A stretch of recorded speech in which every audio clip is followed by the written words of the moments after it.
قرآن کریم کی سورہ انفال میں ایک یہ جو آیت میں نے آپ کے سامنے پڑھی ہے، اطیعوا اللہ و رسولہ ولا تنازعوا فتفشلوا وتذهب ريحكم، یہ آیت جو ہے آئیڈیالوجیکل غلبے کی ہے۔ آئیڈیالوجیکل غلبہ یہ ہوتا ہے کہ وہ کہتے ہیں نا، ایک ہوتا ہے جنگ سے غلبہ پانا، لڑائی کر کے فتح پانا پھر غلبہ پانا، ایک ہوتا ہے کہ آپ اس پر فکری غلبہ حاصل کر لیں، نظریاتی غلبہ حاصل کر لیں۔ اس آیت کے اندر دونوں چیزوں کا اشارہ ہے، بلکہ آئیڈیا ہے، ایک نظریہ ہے، بیانیہ ہے۔ آپ ادھر آئیں، ہم ہمارے عزیز جمعے کے نمازی ہیں۔ اگر اس آیت کو وسیع الفکر بن کے سمجھا جائے، وسیع الذہن بن کے سمجھا جائے، تو مسلمانوں کے غالب ہونے کے لیے اس سے بڑی آیت کوئی نہیں قرآن، جو درس دیتی ہو کہ تم نے کس طریقے سے غالب آنا ہے۔ ہم اگر سیرت صحابہ کو اور سیرت نبوی کو دیکھیں نا، تو آج کے علماء یا جب سے عباسیہ، فاطمیہ، عثمانیہ غیرے آئے نا، تب سے امت مسلمہ خیانت دین کے مرتکب ہے۔ نہ مغلیہ دین پہ کامل تھے، نہ عثمانیہ تھے، نہ عباسیہ تھے، نہ فاطمیہ تھے، بلکہ میں یہ کہتا ہوں کہ حسین رضی اللہ عنہ کے بعد مسلمان دین مصطفیٰ پہ غلبے کے نظریے سے نہیں رہے۔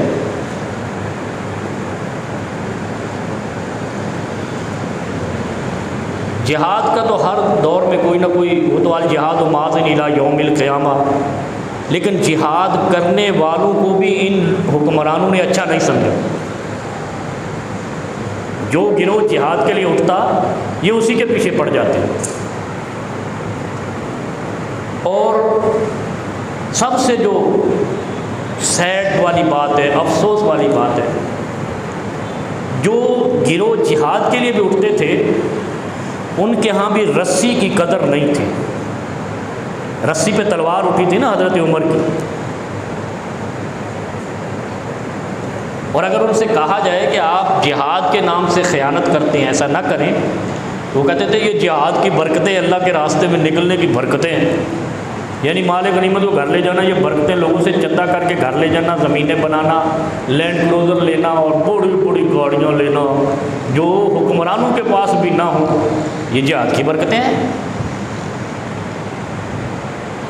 لیکن پھر بھی آمنا و صدقنا و اطعنا، وہ ہم کہتے تھے چلو ٹھیک ہے کچھ تو ہو رہا ہے۔ یہ کچھ تو ہو رہا والی آج اس آیت میں وضاحت کرتے ہیں۔ اللہ رب العالمین نے قرآن کریم میں فرمایا، جہاں بھی آیا ہے نا یا ایھا الذین آمنوا اطیعوا اللہ و اطیعوا الرسول آیا، قل ان کنتم تحبون اللہ فاتبعونی آیا، ایسے ہے نا، یا اتباع کا لفظ آیا یا اطاعت کا لفظ آیا۔ یہ واحد آیت ہے جس میں اللہ نے کیا کہا ہے، اطیعوا اللہ و رسولہ، نہ رسول کے ساتھ اتباع کا لفظ بولا، نہ اطاعت کا لفظ بولا۔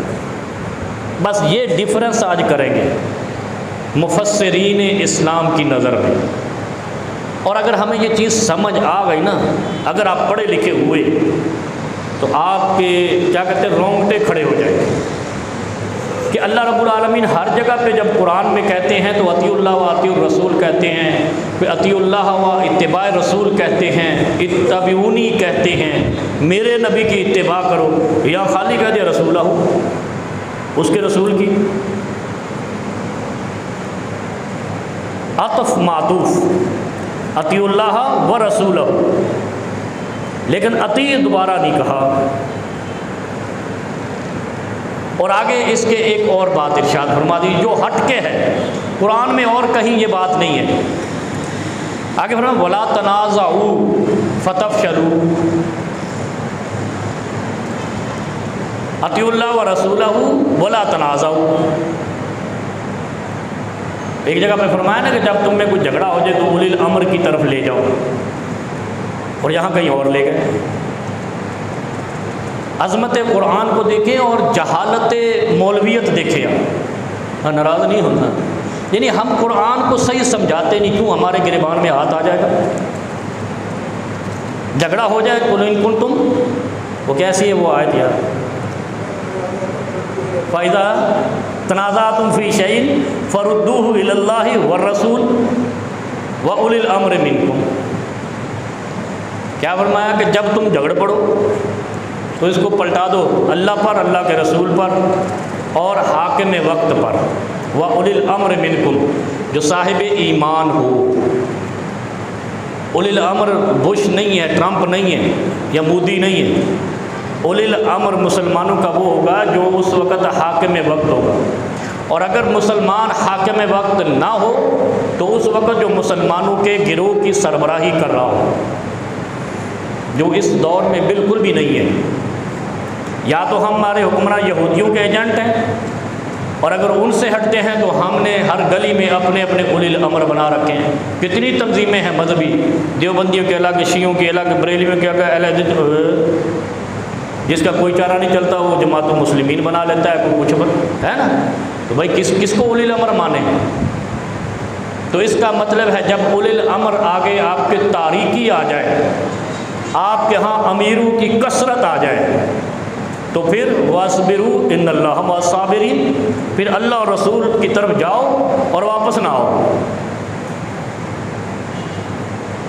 نہیں سمجھ آئی؟ واپس نہ آؤ سے مراد یہ کہ ان امیروں کی اطاعت فساد فی الارض ہے۔ بڑا جملہ کہہ رہا ہوں، دیوبندی جماعتوں کا اگر ایک امیر ہوگا، اہل حدیث جماعتوں کا ایک امیر ہوگا، بریلوی جماعتوں کا ایک امیر ہوگا، شیعہ جماعتوں کا ایک امیر ہوگا، پھر ان سب نے اگر ایک اپنا پیشوا، آپ کو معلوم ہے سعودیہ اور ایران میں ایک مفتی اعظم ہوتا ہے، لجنۃ الکبار العلماء سعودیہ میں ہوتا ہے، وہ ایک ہوتا ہے، شیخ ابن باز تھا، پھر اس کے بعد شیخ عثیمین تھا، اس کے پہلے امام البانی تھے رحمہ اللہ، اس طرح وہ اگر ہے آمنا و صدقنا، پھر ہم اس کی بات ماننے کی، کیونکہ سارے مدینہ یونیورسٹی کے ہوں یا مکہ یونیورسٹی کے ہوں یا کعبے کے امام ہوں، وہ اس مفتی اعظم کے تابع تھے، اس کا فیصلہ حتمی اور شرعی اور اجتہاد سمجھا جاتا تھا، پھر تو ٹھیک ہے۔ اور اگر آپ نے ہر پگڈنڈی پہ ایک امیر بنا رکھا ہے اور وہ شریعت کا امیر سمجھتے ہیں، تو مجھے بتاؤ بریلویوں کا امیر کچھ کہے گا، دیوبندیوں کا کچھ کہے گا، اہل حدیثوں کا کچھ کہے گا، شیعوں کا کچھ کہے گا، فساد فی الارض نہیں ہے؟ پتہ چلا چاروں لڑ پڑے ایک ہی مسئلے کے اندر، تو لہذا ان کی بات ماننا ہی فساد فی الارض منانا ہے، بنانا ہے۔ معذرت کے ساتھ مولوی پیچھے لگ جاؤ، تو یار کچھ پڑھتا رہنا ہے جمعے کے دوران، تو مینوں سنیا کر۔ یہ آیت کیا بتا رہی؟ اطیعوا اللہ و رسولہ ولا تنازعوا، تنازع نہیں کرو نا۔ وَإِذَا تَنَازَعْتُمْ فِي شَيْءٍ، کیا فرمایا؟ جب تم جھگڑے میں پڑ جاؤ تو اللہ اور رسول پہ لوٹاؤ، وہ اولی الامر پہ اس وقت جب ایک تمہارا امیر ہو۔ اچھا اولیل کا لفظ سنیں آپ، اولی اور اولو میں فرق ہے۔ اولی لفظ سنگولر ہے، واحد کا صیغہ ہے، نہیں سمجھے؟ واحد کا صیغہ اولی، اور جب اولو آئے گا اولو الامر، یہ جمع کا صیغہ ہے۔ بڑا کھول کے سمجھا رہا ہوں بزرگوں، ذرا غور سنا۔ اولی ایک کے لیے بولا جاتا ہے، اولو تین کے لیے بولا جاتا ہے، میں 300 سے زائد کے لیے، سمجھ رہا ہے نا شمس؟ اولو پلورل ہے، جمع کا صیغہ ہے۔ اولو الامر اگر قرآن میں آتا تو اس کا مطلب تھا اپنے اپنے امیروں کی بات مانو، جب اولی الامر آیا تو اس کا مطلب ہے ایک امیر کی بات مانو۔ اچھا پھر مزے کی بات یہ ہے کہ صرف ادھر ہی صبر نہیں کیا، اللہ رب العالمین نے قرآن میں اتارا ہے، یعنی وہ ہماری، وہ کون ہے رب؟ تنزیل من حکیم حمید، وہ رب وہ ہے جو حکیم ہے۔ یہ ایلوپیتھک بیماری بعد میں آئی ہے، سب سے پہلے تو رب حکیم ہے، اور حکیم بھی ایسا جو پوری کائنات کے حکمت کو جانتا ہے، ہر بیماری بیماری کا علاج اسی رب کے پاس ہے۔ اس حکیم رب نے صرف اولی نہیں اتارا، امر بھی واحد کا صیغہ اتارا ہے۔ امر واحد کا صیغہ ہے، اس کا مطلب ہے ایک امیر۔ اسی لیے اولی الامر جو قرآن میں آیا ہے، اس کا مطلب یہ تھا کہ آپ کا ایک امیر، ایک حاکم ہونا چاہیے۔ دو حکمران ایک ریاست میں نہیں ہو سکتے۔ لو کان فیہما آلہۃ الا اللہ لفسدتا، اللہ نے کہا کہ اگر زمین والوں کے لیے دو الہ ہوتے تو زمین پر فساد ہوتا۔ الہ ایک ہے، معبود ایک ہے، عبادت کے لائق صرف ایک الہ ہے، اسے اللہ رب العالمین کہتے ہیں۔ اور اس رب کی خصوصیت کیا ہے؟ ان اللہ قوی عزیز۔ تو مسلمانوں فرق سمجھو کہ لفظ ایک ہی ہوتا ہے اور اس کے معنی کئی ہوتے ہیں۔ بعض اوقات معنی کئی ہوتے ہیں، لفظ بھی کئی ہوتے ہیں۔ قوی کا معنی کیا ہے؟ طاقتور، یہی ہے نا، قوی ہے بندہ بڑا۔ وہ کہتے ہیں نا، اور یہ جو حکیم ہوتے ہیں یہ بناتے ہیں نسخے، وہ کیا کہتے ہیں؟ مقوی قلوب، دلوں کو تقویت دینے والا، وہ کیا ہوتا ہے اس کو؟ ماجون، ماجون مقوی قلوب۔ قوی کا معنی طاقتور، اور عزیز کا معنی بھی طاقتور۔ اللہ نے دو لفظ بولے، قوی عزیز، میں طاقتور بھی ہوں، عزیز طاقتور زبردست بھی ہوں۔ عزیز کا معنی ہوتا ہے زبردست، صرف طاقتور نہیں، زبردست بھی ہوں۔ اور جیسے موسیٰ علیہ السلام کو طاقتور بنایا، مکہ مارا، بندہ مر گیا۔ طاقتور اور زبردست ہے رب العالمین۔ یہ دیکھو نا، یہ کھولو ذرا قرآن کو۔ اللہ کہتا ہے اطیعوا اللہ ورسولہ ولا تنازعوا۔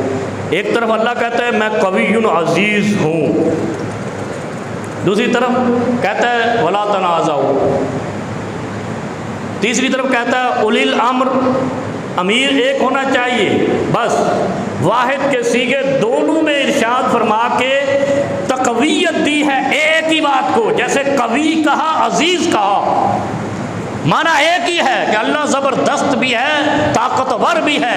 زبردست اور طاقتور میں کیا مطلب ہے؟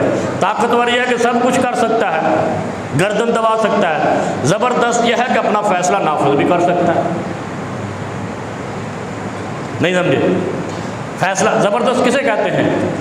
ڈکٹیٹر، وہ ہمارے آتے ہیں نا ڈکٹیٹر، جو کہا آرڈیننس آ گیا بھائی چلو LFO آ گیا، سارے جج سرنڈر ہو جاؤ، سرنڈر ہو۔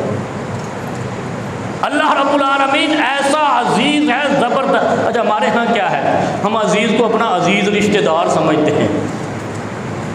یہ پتہ نہیں کہاں سے معنی ہم نے لے۔ عزیز لفظ جو ہے نا وہ عربی کا لفظ ہے، ہم ادھر پنجابی سرائکی سندھی میں لگائے رکھتے ہیں عزیز رشتہ دار۔ عزیز کا مطلب ہوتا ہے زبردست، غالب۔ اللہ رب العالمین نے لفظوں کے اندر قرآن سمجھایا ہے، نصب العین سمجھایا ہے کہ امیر ایک ہونا چاہیے، صاحب ولایت ہونا چاہیے۔ ولایت کسے کہتے ہیں؟ عقل و بوجھ والا ہونا چاہیے۔ اولِ النُّہیٰ والحلم، تحمل سے مسئلہ سننے والا اور برداشت سے جواب دینے والا، عقل مند آدمی ہونا چاہیے۔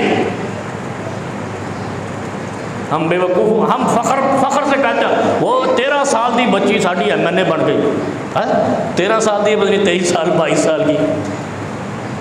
اور کسی نبی کو نبوت بھی اللہ نے، جس پر جبرائیل نے آ کر بتانا تھا اور اس نبی نے بتانا تھا امت کو، اپنے لوگوں کو، اس کو بھی 40 سال سے پہلے MNA نہیں بنایا، کونسلر بھی نہیں بنایا، MPA بھی نہیں بنایا، اور ہم بچوں سے کھیل رہے ہیں۔ اور نبی علیہ السلام نے فرمایا یہ قیامت کی نشانی ہے کہ جب امور بچوں کے ہاتھ میں آ جائیں گے،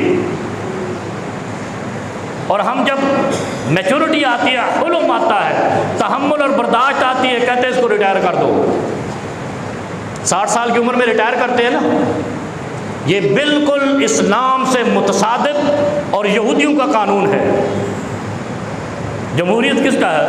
مدینے والوں کا تو نہیں ہے نا، وہ کل بھی ایک مولانا آئے تو اس کو پیچھے سے فون آیا کسی کا، اس نے کہا جی فلاں مولانا کے پاس بیٹھو، کہتا ہے یہ تو جمہوریت کے مخالف ہے۔ میں کہا میں خود سیاسی ہوں، تو کہتا جمہوریت کے مخالف ہے، لیکن جمہوریت کے کیڑے تو نکالیں گے نا بھی، زخم تو ہو جاتا ہے ہر انسان کو، اس کی دوائی اور مرہم پٹی تو کرنی ہے نا۔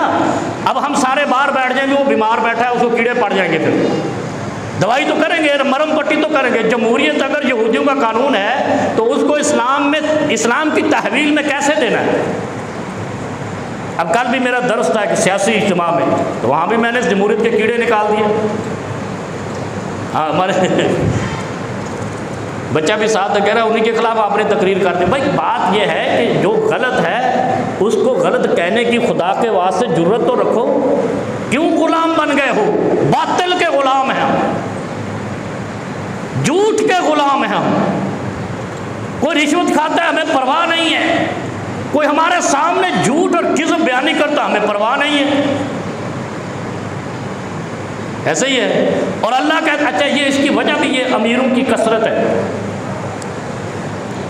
اچھا جو دو صورتیں ہیں نا، ایک تو ہے دینی امور کے امیر اور ایک ہے دنیاوی امور کے امیر، وہ ان کو جائے بھاڑ میں، وہ جو مرضی کرتے رہیں، وہ خدا کرے آپس میں پھٹ جائیں۔ وہ یار دین کے نام پہ تو ایک امیر پہ اتفاق کرو۔ ہمارے تو مفتی اعظم بھی کئی ہیں، پتہ ہے آپ کو؟ بریلویوں کا مفتی اعظم الگ ہے، دیوبندیوں کا مفتی اعظم الگ ہے۔ اہل حدیثوں کو بیماری پوے مفتی اعظم کسی نے بنا دے، انہوں نے ہر شیخ الحدیث مفتی اعظم ہوں، ہر بخاری اور مسلم پڑھانے والا اہل حدیثوں کے ہاں مفتی اعظم ہے، نہیں؟ ایسے ہی ہے حقیقت، اس لیے کہ یہ اس طرح کی کیٹیگری جو فساد فی الارض کا سبب بناتے ہی نہیں ہیں۔ اب وہ مفتی اعظم پہ جھگڑ رہے ہیں، آپ کو شاید معلوم ہوگا فلانے کے مفتی اعظم نے فتویٰ دیا، فلانے کے، چلو تو جھگڑا ہی ہوگا نا۔ لو کان فیہما آلیہۃ الا اللہ لفسدتا، جب دو مفتی اعظم بناؤ گے فساد فی الارض ہوگا، لفسدتا۔ اچھا یہ فسدتا صرف سنگل سیگا نہیں ہے، اس کے ساتھ لام بھی لگایا ہے، اور اس لام کا مطلب ہے تاکیداً، یقیناً۔ اسلام لفسدتا ہے، اس کا مطلب ہے یقیناً فساد ہوگا، تو ہم کیسے روک سکتے ہیں؟ اللہ نے کہا جب 2 مفتی اعظم 3 مفتی اعظم بناؤ گے لفسدتا، فساد کی نظر ہو جاؤ گے، فتنے کی نظر ہو جاؤ گے۔ آپ دیکھ لو سعودی عرب میں کسی نے کوئی فتویٰ دیا تھا جس کی گردن اتاری تھی، بڑا مفتی تھا ان کا، وہ ایران والوں کا، کچھ سال پہلے کی بات ہے۔ انہوں نے کہا نہیں تم نے ریاست کے مفتی اعظم کے خلاف بات کی ہے، گردن اتاری جائے۔ لاؤ نا یہ قانون پاکستان میں، ادھے مولویوں کی گردن لتی ہونی ہے، یہ سارے مفتی اعظم گردن تو بغیر پھرتے ہونے۔ حقیقت بات ہے، کوئی اسلام کا کوئی ایک طرح امتیاز ہے، اتحاد ہے۔ دیکھو نا اللہ قرآن میں کہتا ہے، اب آ جاؤ ادھر، میں اس آیت کی طرف آتا ہوں، سورہ انفال کی آیت ہے۔ انفال سمجھتے کس کو؟ زیادتی، نفل، زیادہ، فرضوں سے زیادہ جتنے مرضی پڑھ، ہم نے تو فکس کیے ہوئے ہیں نا، یہی یعنی ہماری بیماریاں دیکھو، ہم میدے کے مریض ہیں، سارے بر صغیر کے مسلمان، ہم نے ہر چیز دین سے زیادہ کھائی ہوئی ہے، رکھی ہوئی، زیادہ کھانے سے میدا خراب، اور زیادہ دین کے اوپر بڑھوتری کرنے سے دین خراب، ایمان خراب، نہیں؟ اب اوور ایٹنگ، ہر عید پہ آدھے نمازی بیمار ہوتے ہیں، رمضان کی عید پہ، وہ پوچھا جائے کیوں؟ یار پیٹ خراب ہو گیا، تو بھائی سارا رمضان تو سحری افطاری کرتا تھا، ابھی تو ایک دم شروع ہو گیا، تھوڑا کھا لیتا تو پیٹ خراب نہ ہوتا۔ وہ بڑے مریض آئے ہمارے پاس، پیٹ خراب ہو گیا، تو ہونا ہی ہے اوور ایٹنگ۔ اوور ایٹنگ ہو یا اوور دین ہو، اوور دین ایمان خراب، اوور ایٹنگ میدا خراب، نہیں؟ ہم بات سمجھ آئی؟ باتیں اچھی ہیں نا، یہ شغل والی تو ہیں، لیکن یہ ہے کہ حقیقت ہے ہمارے دین کی اور ہماری شخصیتوں کی، ہماری بیماریوں کا یہی مسئلہ ہے۔ اللہ کہتا ہے اطیعوا اللہ و رسولہ ولا تنازعوا۔ اچھا ولا تنازعوا ہے جھگڑا، اللہ کی اطاعت کرو، رسولہ ولا تنازعوا، رسول پہ جھگڑا نہیں کرو۔ اس کا مطلب کیا ہے؟ رسول پہ ہم جھگڑتے ہیں، بریلوی تو عشق رسول کے نعرے لگا لگا کے ہلکان ہو جاتے ہیں، دیوبندی کو دیکھو وہ کہتے ہیں ہم سے سچا کوئی ہے ہی نہیں، وہ کیا کہتے ہیں، وہ سواد اعظم ہیں، اہل، اچھا خود ہی اپنے آپ کو علماء حق کہہ دیتے ہیں۔ آپ نے سنا ہے علماء حق، بیڑا غرق. علماء حق تم کہاں سے ہو گئے، میں کہاں سے ہو گیا؟ یہ فیصلہ کون کرے گا؟ مدینے والا تاجدار کے حق پہ کون تھا؟ قاضی تو وہ ہے نا. نہیں سمجھے؟ کوئی علماء حق نہیں، نہ کوئی علماء باطل ہے. صرف حق نہیں، باطل بھی علماء کوئی نہیں. آپ صرف اچھا علماء کسے کہتے ہیں؟ صاحب علم کو، ہے نا. تو سارے صاحب علم ہو تو اچھی بات ہے، لیکن حق پہ کون ہے یہ فیصلہ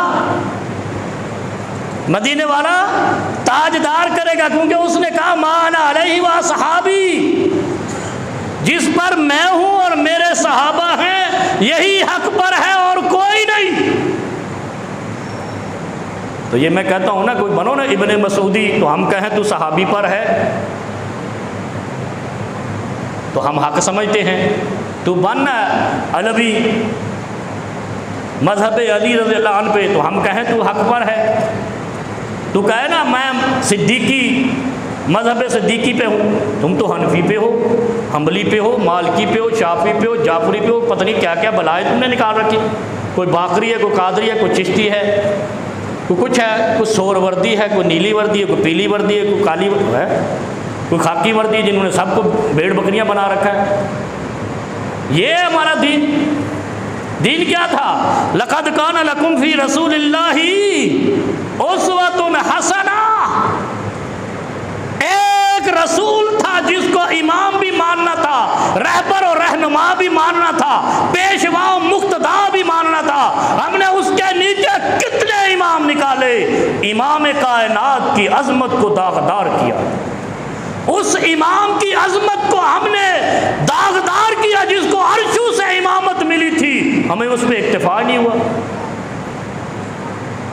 جس نے بھی کائنات کے امام کے علاوہ کسی کو امام و پیشوا اور شرعی حکم کا بنانے والا مانا ہے، وہ جاہل ہے، دین اسلام سے بھٹکا ہوا ہے. سیدھیاں گلاں سنیا کرو پویں موت آ جائے، کیونکہ پھر جنت ہے. الٹیاں گلاں سن کے پویں تانوں تاج پی جاوے جہنم ہے. اطیعوا اللہ و رسولہ ولا تنازعوا.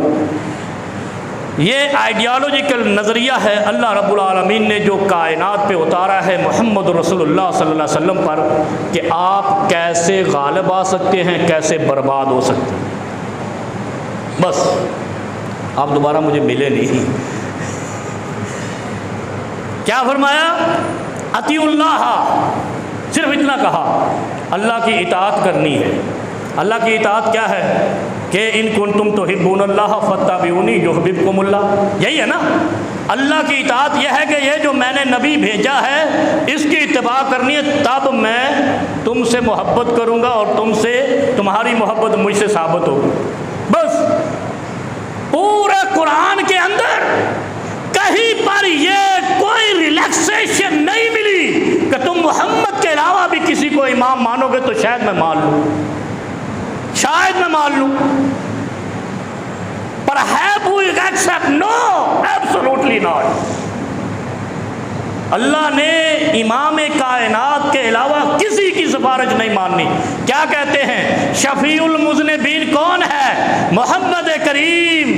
شافع محشر کون ہے؟ محمد الرسول اللہ. جب وہاں سفارش اس کی ہے تو دنیا میں اس ایک کو مانتے ہوئے موت کیوں پڑتی ہے؟ کہیں نہیں کہا کہ کل قیامت والے دن حشر کے میدان میں محمد رسول اللہ صلی اللہ علیہ وسلم کے علاوہ بھی کسی کی سفارش چلے گی. نہیں تو یہی دیکھو جب خطبہ پڑھتے ہیں تو اسی کو کہتے ہیں شافع محشر، شفیع المذنبین، رحمت للعالمین. ایسے ہی تو پھر ادھر کیا مسئلہ ہے؟ جب دنیا کی بات آتی ہے تو ہر گلی میں امام بنا رکھا ہے، ہر صوبے میں امام بنا رکھا ہے. کہاں کہاں سے ہم امام نکال کے آتے ہیں یہ آپ کو اندازہ نہیں ہے کہ نبی علیہ السلام نے فرمایا کہ کسی نے اگر باپ کا درجہ کسی اور کو دیا تو اس پر اللہ کے فرشتوں کی لعنت. باپ کا درجہ سمجھتے ہیں؟ کسی اور کی طرف نسبت کی، نسبت یعنی میں اپنے باپ کی بجائے اپنے چچا کی نسبت چلا دوں، اللہ کہتا ہے فرشتوں کی لعنت. کہتا ہے صحیح حدیث ہے یہ، صحیح بخاری. اور یہ آپ نے سنی ہوگی کہ باپ کے علاوہ نسبتیں بدلنے والوں پر اللہ کا عذاب آئے گا، اللہ کی لعنت برسے گی. تو ایک امام کے علاوہ دوسرے اماموں کی نسبت پہ لعنت نہیں برستی. سمجھ آ گئی نا؟ بس بزرگوں کو سمجھ آ گئی، جوانوں کو آوے نہ آوے. اپنے باپ کے علاوہ کسی اور باپ کی نسبت بنانا اللہ کی لعنت ہے اس بندے پر.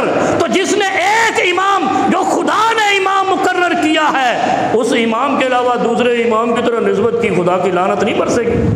یہ جملہ کافی یکفی.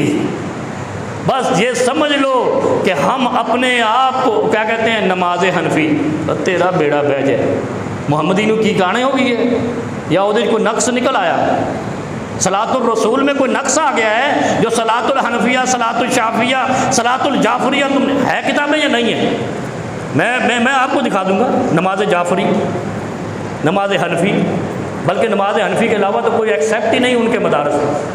پھر کہتے کیا ہے، یہ بھی تو رسول اللہ کی نماز ہے، تو رسول اللہ کی لکھ دے.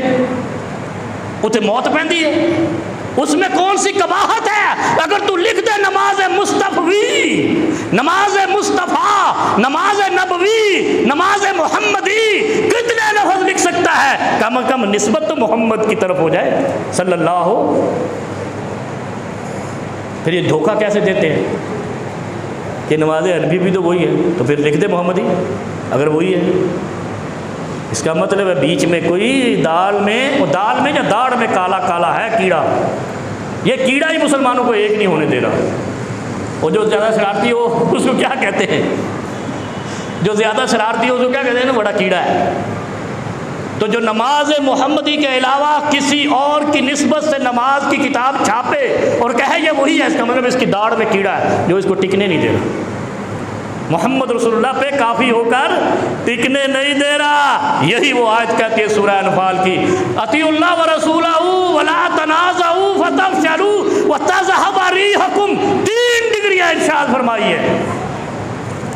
رسول کو کافی سمجھو، رسول پہ مت جھگڑو. اگر تم نے رسول اللہ کی نسبت سے علاوہ کوئی نسبت بنائی فتفشلوا، پھس ہو جاؤ گے. پھس کسے کہتے ہیں؟ شکست خوردہ. یہ ادبی لفظ ہے نا. ویسے تو ہم ٹھس بھی کہہ دیتے ہیں، پھس بھی کہہ دیتے ہیں، لیکن جس غبارے سے ہوا نکل جائے اس کو کیا کہتے ہیں؟ پھس. جس ٹائر سے ہوا نکل جائے اس کو کہتے ہیں ٹھس. جس بندوق کی گولی نہ چلے اسے کہتے ہیں ٹھس. تو مسلمانوں، جب تم ایک محمد رسول اللہ کو امام مان کر اس پہ اتفاق نہیں کرو گے، ٹھس ہو جاؤ گے. وَتَذْهَبَ رِيحُكُمْ، اور تمہاری ہوا نکل جائے گی. اس میں بھی کوئی مسئلہ ہے؟ کتنا آسان ترجمہ. تذہب ریحکم، ریح کہتے ہیں ہوا کو، وہ کہتے ہیں نا، اور جس کو کہتے ہیں گیس کا اخراج اس کو بھی ریح کہتے ہیں. کبھی کہتے ہیں ریح کا درد ہے. خرم صاحب ایسے ہی ہے. تو یہ وہی تذہب، یعنی آسان ترین اردو سپیکنگ سے مستند لفظ بھی ریح ہے. اور ریح کہتے ہیں ہوا کو، تذہب کہتے ہیں ذہب یذہب اذہابا. تذہب نکل جائے گی، ذہب گیا، یذہب جائے گا. گو وینٹ گون کہتے ہیں نا، بس یہی ہے وہ. اب اس میں قرآن میں کون سی چیز سمجھ نہیں آتی؟ اچھا، مولویوں کے لیے شرط ہونی چاہیے کہ جو مولوی بنے اس سے کم از کم میٹرک یا انٹر کیا ہونا چاہیے تاکہ اس کو یہ مکس کرنا آ جائے، کیونکہ جدید دور ہے بر صغیر کا. یہ اردو اور انگلش میں ماہر عربی سنواندی کوئی نہیں. ایسے ہی ہے رفیق صاحب. اب سمجھ آ گئی نا. ریح کہتے ہیں ہوا کو، تذہب کہتے ہیں جانے کو. ہوا چلی جائے گی، غبارے سے ہوا ہی جاتی ہے نا، ٹائر سے ہوا ہی جاتی ہے. جس ٹائر سے ہوا نکل جائے وہ گاڑی نہیں چلتی، جس غبارے سے ہوا نکل جائے وہ غبارہ نہیں اڑتا، اور جس ایمان سے امام مصطفیٰ نکل جائے وہ ایمان نہیں چلتا. بات ختم. ابھی اور آیت پڑھی ہے، ابھی اور آیت پڑھی ہے. کتنی آسان اس کی تشریح ہے. اللہ کے بندوں کو سمجھنے کی کوشش کرو. اور اگر سمجھ نہیں آتا، ہاتھ جوڑ کے اپیل کرتا ہوں، میں علامہ نہیں ہوں، مولوی ہوں، مولوی چھوٹا سا مولوی ہی، لیکن خدا کے واسطے کچھ سمجھنے کے لیے، کچھ تدبر کے لیے، کچھ فکر و دانش کو لے کر ہمارے پاس آیا کرو، انشاءاللہ آپ کو وہ پیغام ملے گا جو آپ کو کسی گلی میں نہیں ملے گا۔ وہ آپ کی مرضی ہے، جو مرضی فیصلہ کرے، کم از کم دماغ کو ہلانے والی بات تو سن جائیں، اسلام کی وہ حقیقی تصویر تو لے جائیں جو قرآن میں آئی ہے۔ قرآن کہتا ہے اطیعوا اللہ، اللہ کی اطاعت کرو، اللہ کہتا ہے پھر کیا کرنا ہے، وَرَسُولَهُ، اس کے رسول کے محبت کرنے والے، اس کو کافی سمجھنے والے بن کر جیو۔ اور اگر ایسا نہیں کرو گے، وَلَا تَنَازَعُوا، جھگڑوں میں پڑو گے، اماموں میں پڑو گے، فرقوں میں پڑو گے، گروہوں میں پڑو گے، فَتَفْشَلُوا، اللہ تمہیں ٹھس کر دے گا، شکست خوردہ کر دے گا، وَتَذْهَبَ رِيحُكُمْ، غبارے سے نکلنے کی طرح جیسے ہوا نکلتی ہے، تمہاری ہوا نکل جائے گی، اور تمہاری ہوا نکلنے کے ساتھ پاؤں اکھڑ جائیں گے۔ ہمارے پاؤں اکھڑے ہوئے ہیں یا جمے ہوئے ہیں؟ ہمیں جو دشمن ملتا ہے وہ ہمیں گھسیٹ کے کبھی ادھر لے جاتا ہے، افغانستان کو تباہ کرا دو، دوسرا دشمن آتا ہے ادھر لے جاتا ہے، بنگلہ دیش الگ کرا دیا، تیسرا دشمن آتا ہے بلوچستان میں اپنوں کو مارو، مارنے لگ جاتے ہیں، تیسرا چوتھا دشمن آتا ہے KPK میں پٹھانوں کو، اس سے پہلے مہاجروں کو مارنے پہ تلے ہوئے۔ بھائی خدا کا خوف کرو، تمہیں دشمن پاکستان سے لڑنے کی تنخواہ ملتی ہے، تم عوام پاکستان کو مارنے پہ تلے ہوئے ہو۔ کون سے دین کو مانتے ہو؟ اللہ کے حبیب کہتے ہیں لیس المؤمن بالطعان ولا اللعان ولا البذیء ولا الفواحش، چار طرح کا بندہ مومن نہیں رہتا: تانا زنی کرنے والا، لعنت ملامت کرنے والا، ولا البذیء، بد گفتگو کرنے والا، فحش گفتگو کرنے والا، ولا الفواحش، گندی ویڈیوز بنانے والا۔ آپ کے بیڈ روم میں لگاتے ہیں نا اور کہتے ہیں ہم اللہ کے سپاہی ہیں، اور اللہ کے سپاہی وہ ہو سکتے ہیں جو صرف اللہ کے کلمہ کے لیے، اللہ کے کلمہ کی سر بلندی کے لیے لڑتے ہوں، آگے بڑھتے ہوں اور باطل سے لڑتے ہوں۔ تو کیا تم یہ پاکستان کے مسلمانوں کو باطل سمجھتے ہو؟ یہ بھی فوجی ہے نا۔ اور کیا پاکستان کی عوام باطل ہے، کافر ہے، دشمن وطن ہے؟